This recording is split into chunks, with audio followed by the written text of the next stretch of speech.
Well trainings, अब तक आप देख चुके हैं माइक्रोसॉफ्ट वर्ड को बहुत डिटेल में, उसके बाद आपने देखा माइक्रोसॉफ्ट पावर पॉइंट, वो भी बहुत डिटेल में, और उम्मीद है कि आप प्रैक्टिस अभी भी कर रहे होंगे। ये बहुत अच्छे टूल्स हैं और बहुत पावरफुल हैं। अब एक तीसरा टूल है माइक्रोसॉफ्ट ऑफिस स्वीट के अंदर जिसका नाम है माइक्रोसॉफ्ट एक्सेल।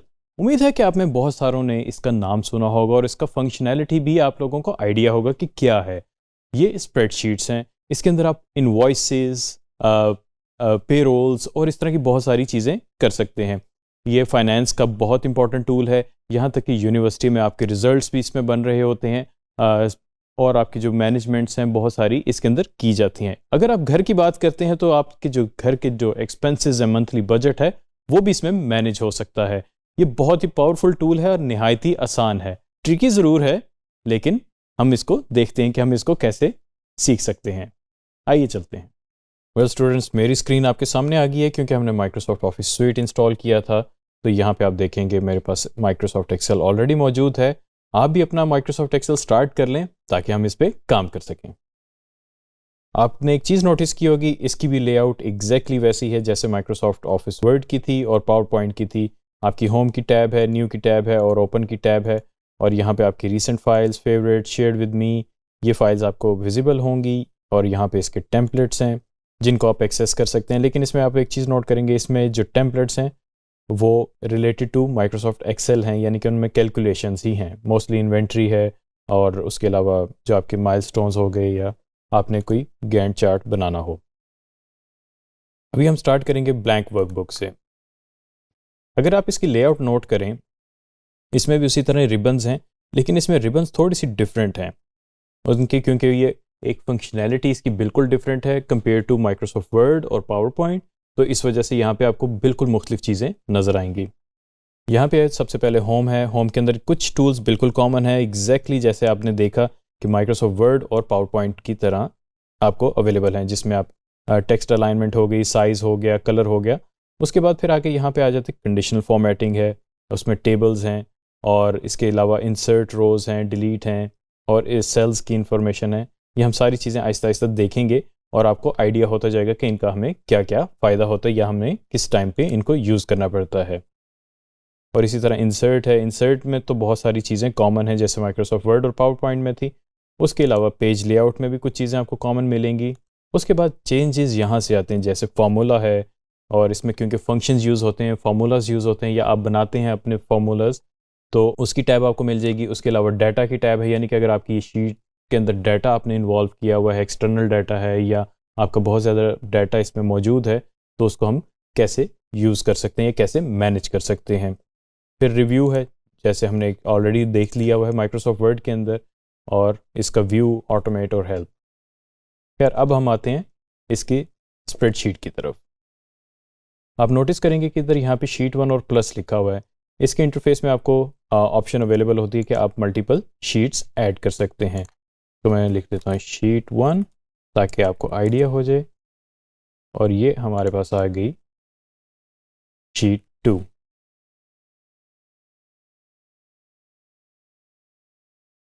तो इसी तरह माइक्रोसॉफ्ट एक्सेल के अंदर आप जो है अपनी शीट्स ऐड करते हैं। जिस तरह माइक्रोसॉफ्ट वर्ड के अंदर आपके पेजेस ऐड होना शुरू हो जाते हैं टेक्स्ट लिखने से, स्लाइड्स के अंदर आप न्यू स्लाइड करके आप स्लाइड्स ऐड कर लेते हैं, तो इसके अंदर शीट्स ऐड होती हैं जो कि आप बाद में इंटरलिंक भी कर सकते हैं। ये तो हो गया एक हमारा इंटरफेस का ओवरव्यू। अब हम देखते हैं कि ये काम कैसे करता है। जैसे कि आपने देखा, मैंने एक वर्ड यहाँ पे टाइप किया था शीट 1। इसी तरह हम इसको बात करते हैं कि फॉर इंस्टेंस इसकी एग्जांपल ऐसे ले लेते हैं कि आपने अपनी क्लास फेलोज़ की लिस्ट बनानी है। तो अब लिस्ट कैसे बनाएंगे? सबसे पहले हम लिख देते हैं, एक हेडिंग डालते हैं, सीरियल नंबर, नेम, ऑब्वियसली आपकी सेम क्लास है तो आप इसमें उनका डाल दें, किसी सब्जेक्ट का नाम लिख देते हैं कि जो उनका जिसका भी कोई क्विज़ हुआ है उसका नाम, और यहाँ पे हम लिख देते हैं स्कोर। यहाँ पे हम सीरियल नंबर इसमें मैंने टाइप किया। और फॉर इंस्टेंस आपकी क्लास में जो है 30 स्टूडेंट्स हैं, तो अगर मैं इस तरह 1 2 3 और टाइप करना शुरू कर दूँ तो ये तो बहुत ज़्यादा टाइम लगेगा। तो माइक्रोसॉफ्ट एक्सेल के अंदर एक हमारे पास छोटा सा फीचर है जो कि बहुत ज़्यादा कारआमद होता है। मैंने सीरीज़ को सिलेक्ट किया। अब इसमें सिलेक्ट करने के 2 तरीके हैं, या तो मैं कीबोर्ड यूज़ करके शिफ्ट डाउन का बटन दबा दूँ, तो उससे ये सारे सिलेक्ट हो जाएंगे, या फिर मैं माउस पकड़ के इस पर ड्रैग कर लूँ सिंगल क्लिक के साथ, तो दोनों सूरतों में जो है मेरे पास सेल सिलेक्ट हो जाएंगे। आप नोटिस करेंगे यहाँ पे मेरे पास जो है एक छोटा सा डॉट बना हुआ है, इस पे मेरा कर्सर जो है चेंज हो जाता है। इस पे जब मैं क्लिक करके इसको ड्रैग करूँगा तो आप नोट करेंगे कि मेरे पास सीरीज़ बढ़ना शुरू हो गई है। और ये क्या किया, उसने अपना मैजिक दिखा दिया, उसने सीरीज़ कंप्लीट कर दी। तो ये टाइम सेविंग टेक्निक्स हैं, और भी इसमें बहुत सारी टेक्निक्स आपको मिल जाएंगी जो कि आप अप्लाई कर सकते हैं।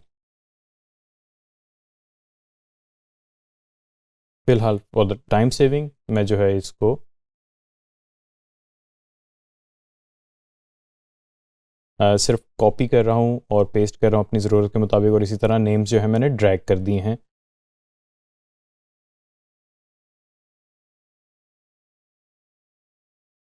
ये मैंने डिजिटल लिटरेसी का किया है। अब आप एक चीज़ नोट करेंगे, क्योंकि जहाँ पे हमने 1 2 3 4 लिखा हुआ था तो वो तो ड्रैग किया तो वो सीरीज़ आ गई। अब इसको अगर मैं ड्रैग करूँगा डिजिटल लिटरेसी को तो मेरे पास क्या आएगा, नोट कर रहे हैं, मेरे पास डिजिटल लिटरेसी हर जगह कॉपी हो गया।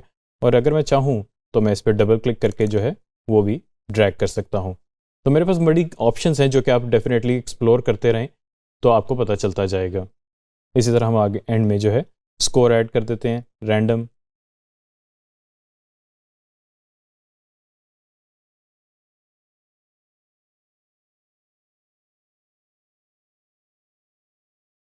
अगर आप नोट करें तो मैंने कुछ यहाँ पे स्कोर कॉपी पेस्ट कर दिए हैं for the sake of time. अब इसमें हम एक चीज़ नोट करेंगे कि हम यहाँ पे इसको बोल्ड भी कर सकते हैं, इटैलिक्स भी कर सकते हैं, अंडरलाइन भी कर सकते हैं अपनी ज़रूरत के मुताबिक। और जो हमारे जितने हमने ऑपरेशंस माइक्रोसॉफ्ट वर्ड के अंदर या पावर पॉइंट के अंदर सीखे वो सारे टेक्स्ट से रिलेटेड सारे काम कर सकते हैं। एक सबसे इंपॉर्टेंट फीचर है कि अगर हम इसको काफ़ी ज़्यादा कर दें लेंथ इसकी, तो यहाँ पे हमारे पास एक फीचर होता है फ्रीज का। व्यू में आए और यहाँ पे आपके पास फ्रीज पेन्स की एक ऑप्शन होगी, फ्रीज टॉप रो।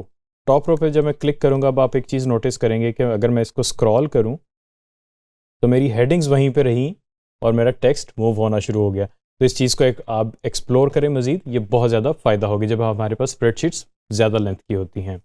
जैसा कि हमने वर्ड के अंदर देखा कि हमारे पास टेबल्स थे और उनको हम चेंज करते थे, बॉर्डर और कलर्स अप्लाई करते थे या जिस तरह भी हम चेंज करते थे, वो एग्जैक्टली फंक्शनैलिटी इसके अंदर भी मौजूद है, लेकिन वो इसमें एज अ टेबल नहीं आएगा। माइक्रोसॉफ्ट एक्सेल के अंदर टेबल का कॉन्सेप्ट बिल्कुल मुख्तलिफ है, तो वो हम आगे ज़रूर देखेंगे। लेकिन अभी मैं आपको बताना चाहूँ कि अगर आप डाटा अपना प्रेजेंटेबल बनाना चाह रहे हैं, यहाँ पे बॉर्डर्स में आइए और बॉर्डर अपनी पसंद का जो भी आपको पसंद है एग्जैक्टली वैसे ही ड्रॉ करें जैसे माइक्रोसॉफ्ट वर्ड के अंदर करते थे, ताकि आपका डाटा विजिबल ज़्यादा हो सके। अब इसमें अगर आप कलर करना चाहें तो बड़ा ही आसान तरीका है।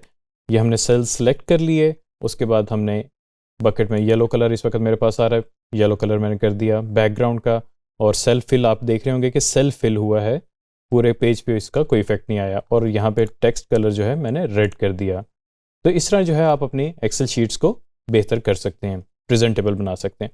इसमें एक चीज़ आप नोट करेंगे कि जब मैं माउस मूव कर रहा हूँ तो मेरे यहाँ पे चेंज हो रहा है सिलेक्शन का, या मुझे कुछ ऑप्शंस यानी कि वो देने की कोशिश कर रहा है। तो अगर मैं इसको डाउन एरो को दबाऊंगा तो ये मेरे पूरा जो है कॉलम सेलेक्ट हो जाएगा।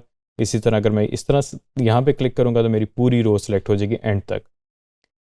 और मैं चाहे रैंडम कॉलम्स या सेल्स सेलेक्ट कर सकता हूँ। इसी तरह अगर मैं इसको ऑटो साइज करना चाहूँ, यहाँ पे आप देखेंगे इसका मतलब है कि मैं कॉलम की विड्थ जो है कम या ज़्यादा कर सकता हूँ। लेकिन मेरे पास एक बड़ी आसान सी टेक्निक है कि अगर मैं इस तरह का कर्सर बने और डबल क्लिक करूँ, वो ऑटोमेटिकली कॉलम विड्थ के मुताबिक आपका एडजस्ट कर देता है साइज़। जैसे कि आप देख रहे होंगे मैंने सबको मूव कर दिया। अब मैं सबको ऑटो भी कर सकता हूँ। ये मैं सबको सिलेक्ट किया कॉलम्स को और यहाँ पे मैंने डबल क्लिक कर दिया, उसने जितनी कॉलम की लेंथ रिक्वायर्ड थी सबको ऑटोमेटिकली एडजस्ट कर दिया बड़े ही अच्छे तरीके से। इसी तरह आप जो है बेहतर से बेहतरीन फॉर्मेटिंग कर सकते हैं माइक्रोसॉफ्ट एक्सेल शीट्स के अंदर। वेल ट्रेनिज, आज हमने देखा माइक्रोसॉफ्ट एक्सेल का ओवरव्यू कि माइक्रोसॉफ्ट एक्सेल को हमने यूज़ कैसे करना फ्यूचर में। एक चीज़ याद रखिएगा, ये बहुत इंपॉर्टेंट टूल है क्योंकि इस पे आप फ्रीलांसिंग भी कर सकते हैं। बहुत सारी फ्रीलांसिंग की जो है रिक्वेस्ट माइक्रोसॉफ्ट एक्सेल की शीट्स मैनेजमेंट की आती है, तो इस पे बहुत ज़्यादा फोकस रहें, ध्यान से सीखें और ये बहुत ज़बरदस्त टूल है जो कि आपको बहुत ज़्यादा फ़ायदा देगा। Thank you very much.